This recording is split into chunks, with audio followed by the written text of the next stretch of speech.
आणि बुलेटिनच्या सुरुवातीला एक अत्यंत महत्त्वाची बातमी या क्षणाची। येत्या 3 महिन्यांमध्ये मुंबईतल्या गर्दीच्या रेल्वे स्थानकावर दहशतवादी हल्ला होण्याचा इशारा गुप्तचर संघटनांनी दिलाय।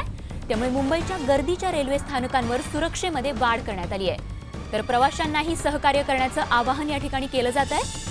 मुंबईची लाईफलाईन असलेल्या लोकलमध्ये दररोज खरं तर लाखो प्रवासी प्रवास करत असतात आणि सुरक्षा व्यवस्थेत त्याच अनुषंगाने आता वाढ करा, संशयास्पद व्यक्तींना ताब्यात घेऊन त्यांची चौकशी करा असे आदेश या ठिकाणी रेल्वे प्रशासनाकडून देण्यात आलेले आहेत। रेल्वे स्थानकांवर मेल एक्सप्रेसमध्ये शोध मोहीम देखील याच पार्श्वभूमीवरती हाती घेण्यात आली आहे। विवेक कुलकर्णी,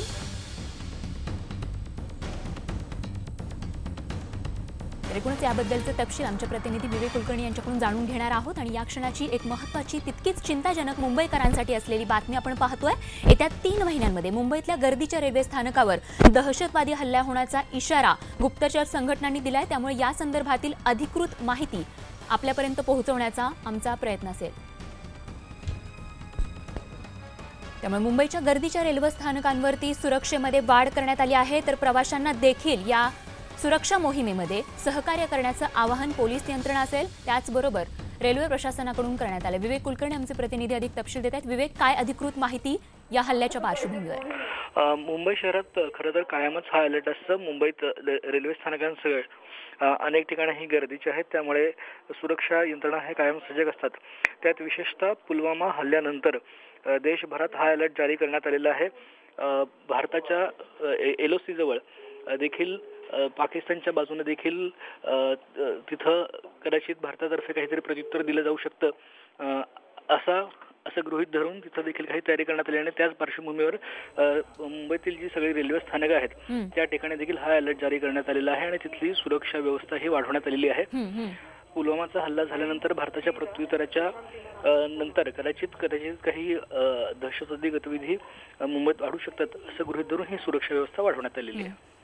अगदी विवेक, धन्यवाद या माहितीसाठी। आणि एकूणच आपण पाहतोय सुरक्षेच्या अनुषंगाने आता एकूणच संपूर्ण यंत्रणा जी आहे ती या ठिकाणी अलर्ट झाल्याचं बघायला मिळते। आणि त्याच पार्श्वभूमीवरती प्रवासी जे आहेत रेल्वेने प्रवास करणारे त्यांना देखील प्रशासनाकडून या ठिकाणी आवाहन करण्यात येत आहे की तुम्ही देखील या सुरक्षा मोहिमेत सहकार्य करावं। आणि आता आणखीन एक महत्त्वाची बातमी, दहशतवादाची पाठराखण करणाऱ्या पाकिस्तानला संयुक्त राष्ट्र सुरक्षा समितीने मोठा झटका दिलाय। पुलवामामध्ये झालेल्या दहशतवादी हल्ल्याचा संयुक्त राष्ट्र सुरक्षा समितीकडून देखील कडक शब्दांमध्ये निषेध व्यक्त करण्यात आलाय। 15 देशांच्या या सुरक्षा परिषदेत चीनचा देखील समावेश आहे। अतिशय भ्याड आणि निंदनीय असं हे कृत्य असल्याचं संयुक्त राष्ट्र सुरक्षा परिषदेनं जारी केलेल्या पत्रकात म्हटलंय। तर या हल्ल्यामागे जैश-ए-मोहम्मदचा हात असल्याचा उल्लेख करत दोषींना कठोर शासन झालंच पाहिजे असं देखील त्यांनी म्हटलंय। महत्त्वाची गोष्ट ही आहे की मौलाना मसूद अझहरच्या या दहशतवादी संघटनेचं नाव या पत्रकात घेतल्यानं चीनला देखील मोठा झटका बसलाय।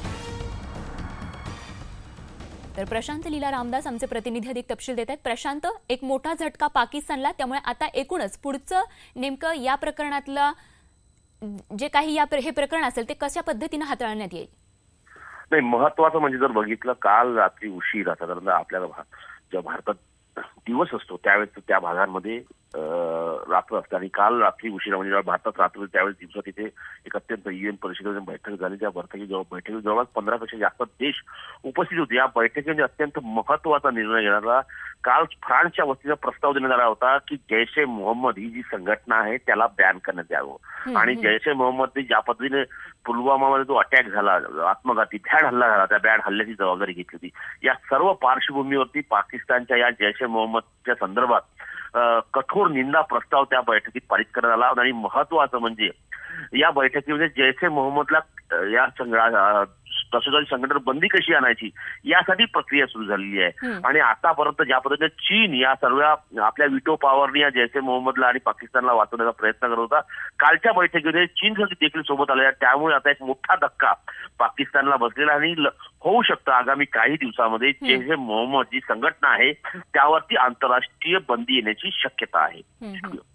अगदी, आणि ती बंदी यायलाच हवी। आणि त्याच पार्श्वभूमीवरती खरं तर ही जी भूमिका या ठिकाणी घेण्यात आलेली आहे ती अत्यंत महत्त्वाची अशी म्हणावी लागेल। संयुक्त राष्ट्र सुरक्षा समितीने जी भूमिका घेतली ती निश्चितच दहशतवादाचा समूळ नायनाट करण्याच्या पार्श्वभूमीवरती खरी ठरावी, योग्य ठरावी अशीच आशा व्यक्त करूयात। प्रशांत, धन्यवाद या माहितीसाठी।